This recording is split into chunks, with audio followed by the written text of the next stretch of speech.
प्यारे बच्चों आज मैं लेकर आई हूँ कक्षा 7वीं की हिंदी पाठ्य पुस्तक सुलभ भारती से पाठ 8। पाठ का नाम है जीवन नहीं मरा करता है। बच्चों ये एक कविता है और इस कविता के कवि हैं गोपाल दास सक्सेना नीरज जी। तो बच्चों सबसे पहले हम चलते हैं कवि के बारे में जान लेते हैं थोड़ा सा। तो इस तरह से है, गोपाल दास सक्सेना नीरज जी का जन्म 4 जनवरी 1924 को हुआ था बच्चों, और पुरावली इटावा में हुआ था उत्तर प्रदेश में। बच्चों ये एक पद्म भूषण गोपाल दास सक्सेना नीरज जी कवि सम्मेलनों के मंचों पर काव्यवाचक एवं विख्यात गीतकार हैं। और बच्चों इनकी कुछ प्रमुख रचनाएं भी हैं, वो इस तरह से हैं। बादर बरस गयो, नीरज रचनावली, नीरज की गीतिकाएं, दर्द दिया है, इस तरह से इनकी रचनाएं हैं। बच्चों इस कविता की प्रस्तावना इस तरह से है कि प्रस्तुत कविता में कवि ने विविध उदाहरणों के माध्यम से जीवन की समस्याओं और इनकी शाश्वतता की ओर संकेत किया है। तो चलिए देखते हैं इस कविता को। सबसे पहले मैं कविता गुनगुनाती हूँ, उसके बाद इसका भावार्थ देती हूँ। तो चलिए देखते हैं। जीवन नहीं मरा करता है, इस तरह से है।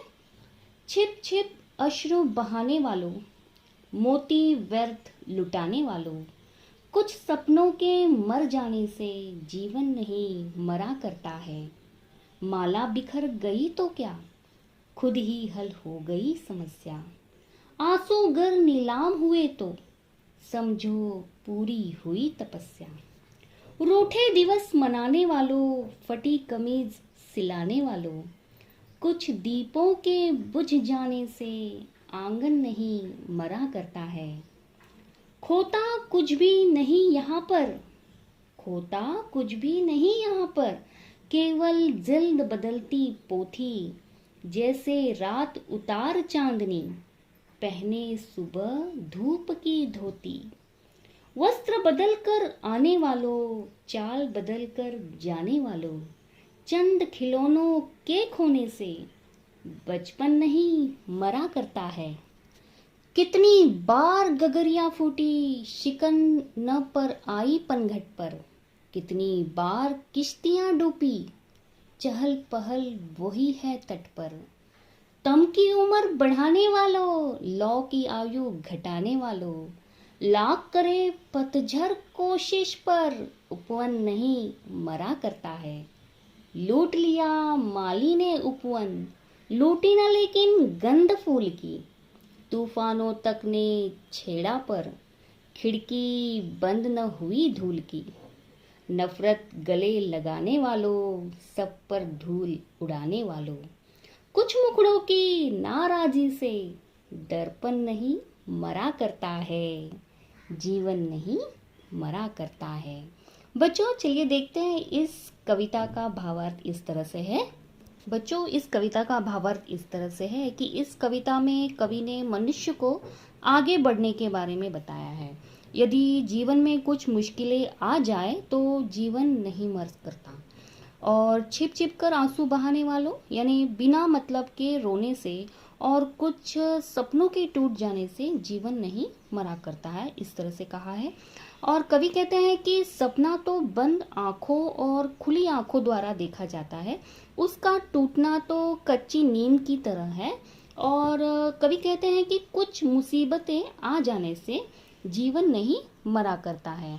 तो यहाँ पर एक उदाहरण देते हुए कवि कहते हैं कि जिस तरह से माला के टूट जाने से कुछ नहीं होता, समय के साथ समस्या खुद ही हल हो जाती है। और कवि कहते हैं कि रो रो कर जीवन व्यतीत करने वालों, दुख के साथ जीने वालों, यानी छोटी छोटी लड़ाई होने जाने से घर नहीं टूटा करता। हम अपने जीवन में कुछ खोते नहीं हैं, बस समय के साथ बदल जाते हैं। जैसे रात के बाद सुबह आती है और सुबह हमारे लिए धूप लेकर आती है, एक नया उत्साह लेकर आती है। इसलिए वो कवि सभी मानवता को, सभी मनुष्य को यही संदेश दे देते हैं कि जीवन कभी मरा नहीं करता, हमें हर बार अच्छे उत्साह से जीना चाहिए। बच्चों कवि कहते हैं कि वस्त्र बदल कर आए वालों, चल बदलकर चलने वाले, चाल बदलकर चलने वाले, और कुछ सपने टूट जाने से या खिलौने के खो जाने से बचपन भी नहीं मरा करता है। इस तरह से कवि यहाँ पर उदाहरण देते हुए बता रहे हैं। तो बच्चों, यहाँ पर कई उदाहरण देते हुए कवि कहते हैं कि कितनी बार हमारी गगरिया फूट जाती है, फिर भी देखिए पनघट पर जरा भी शिकन नहीं आती है। कई किश्तियाँ डूब जाती है तो भी वो चहल पहल उसी तरह से रहती है। ये इन सभी चीज़ों का, प्राकृतिक चीज़ों का उदाहरण देते हुए कवि हमें आगे बढ़ने के लिए कह रहे हैं, और हर बार हमें ये कह रहे हैं कि जीवन नहीं मरा करता। कवि यहाँ पर ये भी कहते हैं कि अंधकार की उम्र बढ़ाने वालों और लोग की आयु घटाने वालों, तो हमें हर बार लाख कोशिश करनी है, अपने उपवन को सजाना है, क्योंकि उपवन नहीं मरा करता, बगीचा कभी मरता नहीं है।